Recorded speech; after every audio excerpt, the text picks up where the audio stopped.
Alright, what's going on, guys? It's Tom, and today I'm bringing you a pretty funny gameplay, I gotta say. This is a domination game on Wet called Call of Duty 4, and I was pretty freaking happy at the end of this because it started off as like 4v5 or 5v4, something like that, and we end up winning this game, domination score-wise, 200-0. They didn't get a single domination point this entire game, and I have hardly ever seen this game on, or this scoreline anyway, on Call of Duty 4. Let me know if you have, but on Wet guys, I gotta say, this was freaking easy. And what I also say is, I was so freaking happy because these guys got what they deserved. Because they decided, they started the game, sitting, you saw me getting shot from the back of the map. They decided to sit on that boat, in the back of their spawn, they didn't even go for the home flag, and just camp. Just sit there with their sniper rifles and camp. So in my ways, that's double revenge for me. It's a revenge on campers, and it's a revenge on snipers, which is, it does make me feel very, very good. I'm using the G3060 in this game. But anyway, guys, this is a gameplay just in the background. The score isn't so great. I got like 20 kills and 4 deaths. Now, the reason the score wasn't so great is because the game was just gone, like, it just finished so quickly. And I felt bad for this guy. He could have got a triple, and he got a triple feed. But, you know, I guess you can take that. So, and basically what ended up happening is that people just left, and it was like 6-on-1. So I cut all of that out. As you can see right here, I'm just going to fast forward all this bit. And in the end, people do start joining again. I got on a nice little 10 kill streak at the end. But today, the last like 3 minutes of this gameplay, I want to talk a bit about more real life topics because I'm a bit bored of talking about the gameplay, guys. And I think you guys are probably pretty bored of hearing about gameplay too. I mean, in Modern Warfare 3 games, definitely I will stop talking about the gameplay. But what I want to talk about today, guys, is the idea of patriotism. Are you a patriot? And for those of you who don't know what a patriot is, it's someone who's like, you know, really enthusiastic and does things for their country and things like that. I'm sure you guys know that, but I think it's a good time to talk about this, especially since this is now the Euro 2012 and all that's going on. And when it comes to football, guys, I think patriotism is absolutely great. I think it's a really great way to unite people, and, you know, fans support each other and support their country and their home team and things like that. That's awesome, but I have a feeling for me it's getting too out of hand, and I'm a little bit anti-patriot kind of guy, you know. I don't exactly know how to put that in words, but the reason I say that is because I don't particularly like the idea of supporting a certain, you know, individual or team or whatever. It could be anything, a fan base, community, whatever, just because they stand for your, supposedly stand for your country. Like, for example, I play a lot of tennis. And like in football, I'm saying it's great, but in tennis, for example, people start supporting a certain player because they come from, I don't know, Serbia, for example. Novak Djokovic recently became the #1 tennis player in the world about, you know, for a few months ago, and his fan base has grown massively, and that's because, you know, in the newspapers and the press and everything, you see, or in the Serbian press anyway, hey, Novak Djokovic won this, that, and the other, and hey, look, that's great. So we're all going to go and support Novak Djokovic, and you see the Serbian flags flying everywhere. Now, guys, you should support someone because they're a great player, they're a great person, and not just because they stand for your country.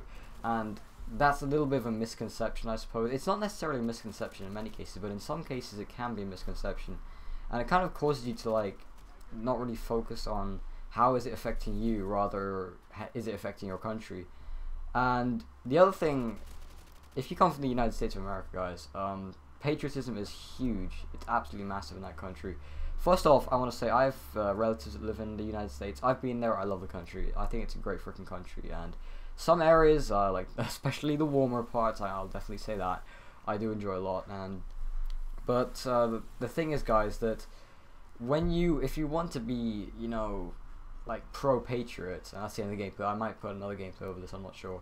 But if you want to be like a pro-patriot kind of person, then you've really got to consider like what your country stands for. And it's not something you can go out there and just say, oh, I love America, or oh, I love France, or something like that, because it doesn't really stand for anything. You got to understand, like, what really does your country stand for? I mean, the United States, for example, is an awesome country. I mean, if you live there, the country really does take care of you. You're gonna have a great time, and, you know, you get a good salary, things like that, and you're pretty much set for life if you, know, do what you're supposed to do and stuff like that. But you've also got to understand that that's not really a reason to love your country. It's more a reason to love the fact that your country has a great economy, has a very strong economy, the United States, for example, and that's keeping you going, you know.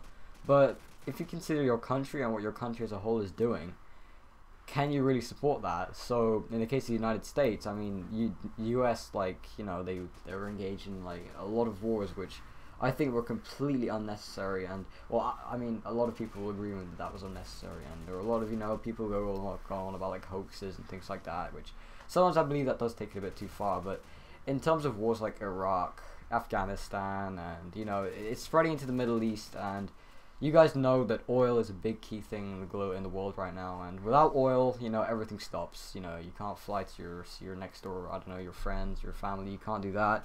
Your cars stop working. You have to go and buy expensive electric cars, and I don't know, guys, but a lot of I suppose decisions made by the American government are definitely based on how is it going to benefit our country, and we want to take if they make a decision, for example, like to invade Afghanistan.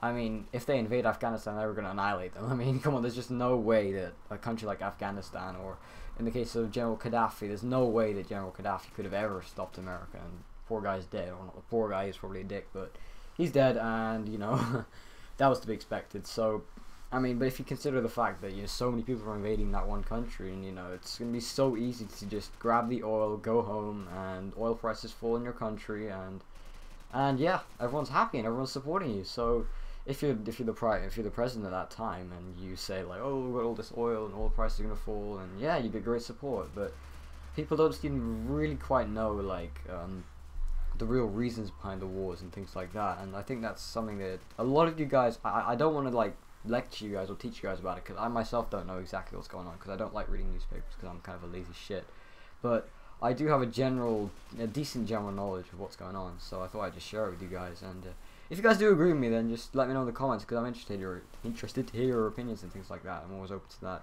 And I'm not totally anti certain countries. I mean, I know there's good and bad things about every country, no matter what country it is. I mean, Kazakhstan has its good and bad things, and well, let's not go into Kazakhstan. That was a terrible example, because yeah, let's not talk about Kazakhstan. But anyway, guys, I'm going to bring the discussion to the end there. That's about 7 minutes, so I don't know what else. I have to figure out some kind of game to put over this.